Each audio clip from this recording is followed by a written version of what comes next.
अपने घर के कामों को अच्छे तरीके से और प्रॉपर तरीके से करने के लिए एक हाउस मेकर का जो मल्टी टैलेंटेड या मल्टी टास्किंग होना ना बहुत ज़्यादा ज़रूरी होता है। जितनी ज़्यादा वो मल्टी टास्किंग होगी उतनी ही इसके अंदर ये एबिलिटी होगी कि वो कम टाइम के अंदर अपने घर को अच्छे तरीके से मैनेज कर सके। हमारे घर के ऐसे बहुत से काम होते हैं जिनको अक्सर हम डिले करते जाते हैं और नतीजा ये निकलता है कि वो पाइल अप होके इतने ज़्यादा बन जाते हैं कि फिर हमें सोचना पड़ता है कि इनके लिए तो पूरा दिन चाहिए या 2 दिन चाहिए। तो क्यों ना हम साथ साथ ही ऐसे काम करते जाएं ताकि वो बिल्कुल भी पाइल अप ना हो। एक तो हमारा घर भी मैसी ना लगे और हमें उनके लिए स्पेशली अलग से कोई वक्त भी ना निकालना पड़े। तो इस तरीके से मल्टी टैलेंटेड होना या मल्टीटास्किंग होना, ये एक होम मेकर की अच्छी खासी एबिलिटी होना बहुत ही ज़्यादा ज़रूरी होता है। तो मैं क्या करती हूँ कि दिन के आगाज़ में ही जो बर्तन मैंने वॉश करके रखे होते हैं ना, रात को जब वो ड्राई हो जाते हैं तो मैं इनको इनके कैबिनेट्स के अंदर रख देती हूँ। एक दफ़ा फिर मैं इनको जो ड्राइंग क्लोथ है या ड्राइंग टॉवल मैंने रखा हुआ है ना बर्तनों के लिए, उसे एक दफ़ा फिर मैं ड्राई कर लेती हूँ और इस तरह ना बहुत ज़्यादा ईजी हो जाता है कि सारे जो बर्तन है ना वो ड्राई हो जाते हैं और बिल्कुल ये रेडी होते हैं कि आप ना इनको कैबिनेट्स के अंदर रख दें।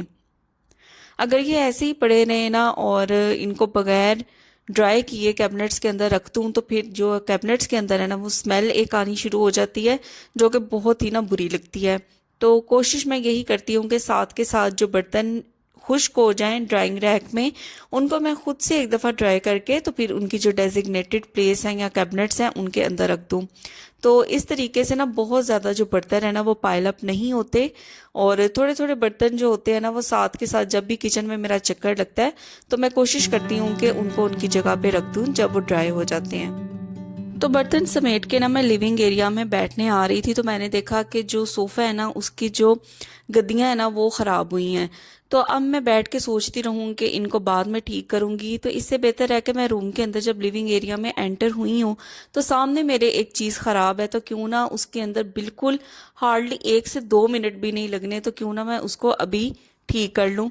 तो इसी तरीके से देखें, जो आप के सामने एक चीज़ आपको नज़र आ रही है जो बिल्कुल भी टाइम कंज्यूमिंग नहीं, तो आप उसको फ़ौरन उसी वक्त ठीक कर लें। आपका बहुत ज़्यादा वक्त इसके अंदर नहीं जाएगा और जो क्लटर है वो भी समेटा जाएगा और जो जगह है वो भी मैसी नहीं लगेगी।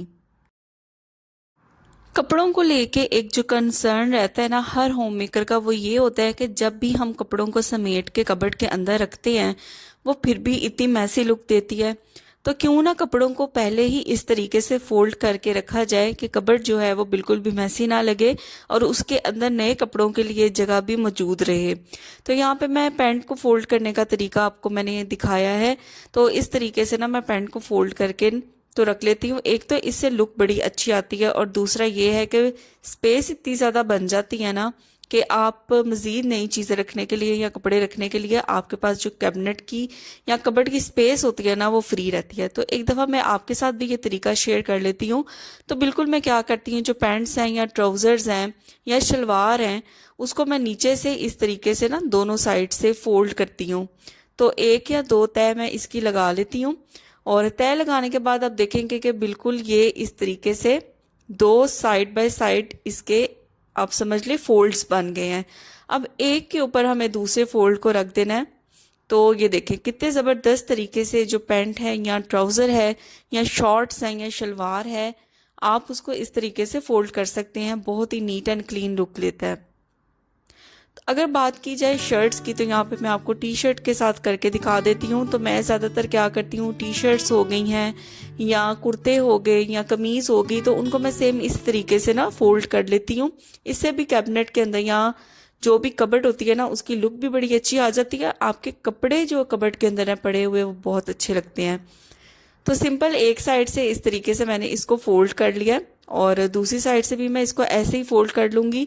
अगर तो लंबे बाजू वाली शर्ट है या कमीज़ है तो उसके जो बाजू हैं उनको आप फोल्ड करके तो इस तरह लंबे रुख का आप उसको टर्न कर दें। तो सिंपल अब इसको नीचे से मैं फोल्ड करूँगी, एक फोल्ड और दूसरा ये फोल्ड। अगर कमीज है तो उसके 3 फोल्ड बन जाएंगे।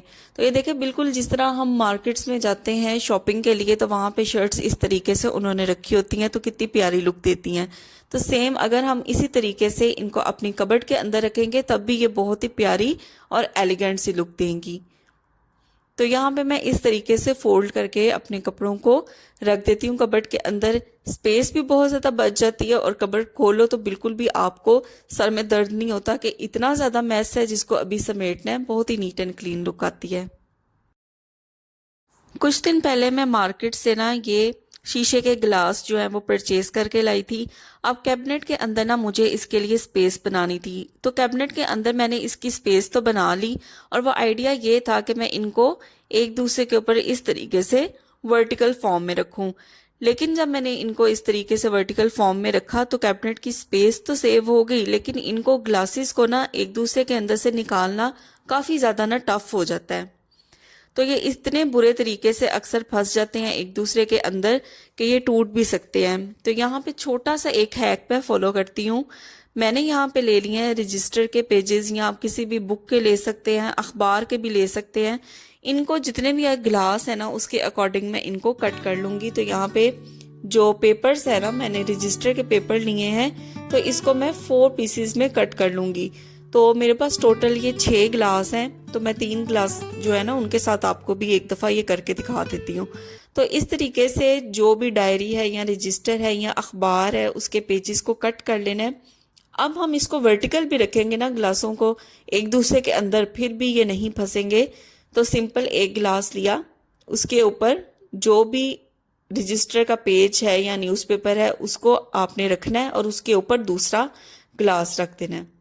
तो ये देखें यहाँ पे फिर दूसरे ग्लास के ऊपर मैंने रजिस्टर का पेज रखा और तीसरा ग्लास मैंने इसके ऊपर रख दिया। इससे आपके जो कैबिनेट है ना उसकी स्पेस भी सेव हो जाती है और जो ग्लास है ना उनको एक दूसरे से निकालना बहुत ज़्यादा आसान हो जाता है। ये बिल्कुल भी आपस में फंसते नहीं। तो ये देखें कितने इजीली तरीके से जो ग्लास हैं वो रिमूव हो रहे हैं, बिल्कुल नहीं टूटेंगे, बिल्कुल भी ये एक दूसरे के अंदर नहीं फंसेंगे। बहुत ही आसान तरीका है। देखिए, क्रॉकरी के ऊपर हम अच्छा खासा इन्वेस्ट करते हैं, लेकिन थोड़ी सी अकल लगा के हम इनको बहुत लॉन्ग टर्म के लिए यूज़ कर सकते हैं जिससे ये बिल्कुल भी ख़राब ना हो। आज सुबह ही ना मैंने आलू का ना ये एक डिश बनाई थी, तो थोड़ी बहुत तो यूज़ हो गई, लेकिन बाकी जो लेफ्ट ओवर थी वो मैंने इस बाउल के अंदर रख दी। तो हमारे घर में बहुत से ऐसे बाउल होते हैं जिसका लिड नहीं होता, तो उस कंडीशन में हम क्या करें कि हमें चीज़ भी उसके अंदर रखनी होती है, लेकिन उसका जो लिड होता है ना वो नहीं होता, जिसकी वजह से फ्रिज के अंदर उस खाने की स्मेल वगैरह आ सकती है। तो बिल्कुल भी इसमें परेशानी की बात नहीं। मैं क्या करती हूँ कि जिन बाउल्स का या जिन कंटेनर्स का लिड मेरे पास नहीं होता, मैं इस तरीके से जो क्लिंग फिल्म होती है उसका यूज़ कर लेती हूँ या ये प्लास्टिक रैप का यूज़ कर लेती हूँ। इससे बहुत ही ज़्यादा आसानी हो जाती है। तो जितना बाउल का साइज़ होता है ना उस साइज़ के अकॉर्डिंग मैं इसकी कटिंग कर लेती हूँ और सिंपल जो बाउल होता है उसके ऊपर इसको मैं फिक्स कर देती हूँ, जिससे एक तो बाउल जो है वो कवर हो जाएगा, हमारा जो खाना है वो भी ख़राब नहीं होगा और फ्रिज के अंदर भी इसकी स्मेल नहीं जाएगी। तो ये बिल्कुल बड़े ज़बरदस्त तरीके से लिड का काम करता है। तो इस तरीके से हम सेव कर सकते हैं अपने टाइम को भी और अपनी चीज़ों को भी, और थोड़ा सा बस हमें दिमाग लगाने की ज़रूरत होती है और जो सॉल्यूशंस होते हैं ना वो हमारे आसपास ही होते हैं। तो मैं ऐसे ही इसको फ्रिज में रख दूंगी और जब यूज़ करना होगा तो इजीली मैं इसको यूज़ कर सकती हूँ। तो ये बहुत अच्छा अल्टरनेटिव है लिड का। अगर किसी कंटेनर का लिड नहीं तो आप क्लिंग फिल्म या प्लास्टिक रैप यूज़ कर सकते हैं। घर और किचन के लिए डस्टिंग क्लोथ्स जो होते हैं उनका हम यूज़ करते रहते हैं, लेकिन ये डस्टिंग क्लोथ्स या टॉवल्स जो हैं अगर शेल्फ के ऊपर पड़े रहे ना बहुत ही बुरे लगते हैं और बहुत ही एक मैसी सी लुक देते हैं किचन को या जो भी एरिया जहाँ पे भी आपने इनको रखा हुआ है।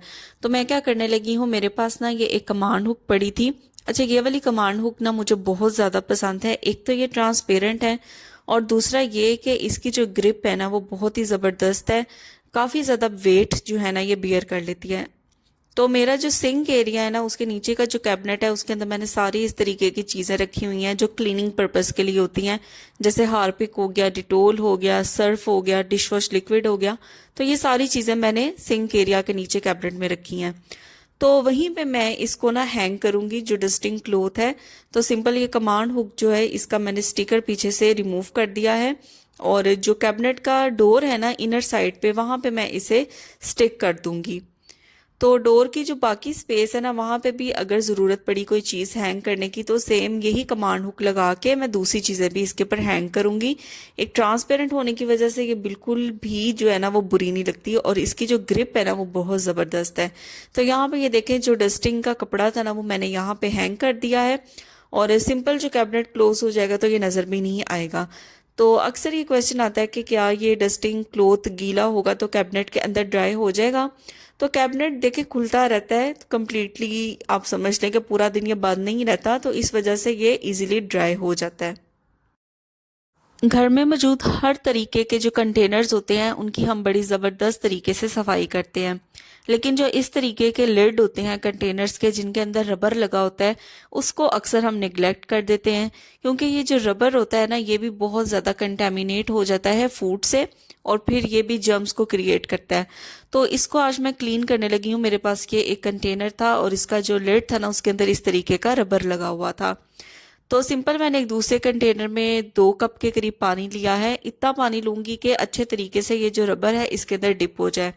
उसके बाद इसके अंदर मैंने नमक ऐड कर दिया है, और नमक ऐड करने के बाद इसके अंदर मैं बेकिंग सोडा ऐड कर दूंगी। तो ये जस्ट 2 चीज़ें जो हैं वो मैं ऐड करके रबर बैंड जो भी है इसको मैं इस कंटेनर के अंदर रखूंगी, और इस कंटेनर को मैं अच्छे तरीके से लिड लगा दूंगी। तकरीबन 3 से 4 घंटे के लिए ना मैं इस रबर को इसी सोल्यूशन के अंदर छोड़ दूंगी। तो बड़े ज़बरदस्त तरीके से जो भी इसके ऊपर चिकनाई होगी या फूड पार्टिकल्स होंगे वो अच्छे तरीके से सॉफ्ट हो जाएंगे। तो यहाँ पे मैंने रबर को अच्छे तरीके से डिप कर लिया है। अब कंटेनर को लिड लगा के तकरीबन 3 से 4 घंटे के लिए इसको मैं छोड़ दूंगी ऐसे ही। तो यहाँ पे तकरीबन 3 घंटे हो गए थे। अब मैं इसको रिमूव कर दूंगी इस सोल्यूशन के अंदर से। अच्छा, इस सोल्यूशन के अंदर डिप करने से ये फ़ायदा होगा कि जितने भी फूड पार्टिकल्स हैं या चिकनाई वगैरह रबर के ऊपर है ना, तो वो इतनी सॉफ्ट हो जाती है कि सिंपल जो बर्तन धोने वाला स्पंज होता है ना उससे हम साफ़ करेंगे ना अब, तो बड़े इजीली तरीके से ये साफ़ हो जाएगी। तो शायद मैं आपको ये सोल्यूशन दिखा सकती कि इसके अंदर थोड़े बहुत जो पार्टिकल्स थे फूड के वो उतर के इस पानी के अंदर आए हुए थे। तो सिंपल यहाँ पे मैंने ले लिया है अब बर्तन धोने वाला स्पॉन्ज। थोड़ा सा मैंने इसके ऊपर डिश वॉश लिक्विड लगाया और सेम उसी पानी से मैंने इसको डिप करके तो रबर को क्लीन कर लूँगी। और क्लीन करते हुए यकीन करें बिल्कुल भी कोई एफर्ट नहीं लगेगी, क्योंकि 3 घंटे हमने इसको डिप किए रखा है। तो जितने भी इसके ऊपर ग्रीस होगी, ऑयल होगा या फूड पार्टिकल्स होंगे वो बहुत हद तक सॉफ्ट हो जाते हैं।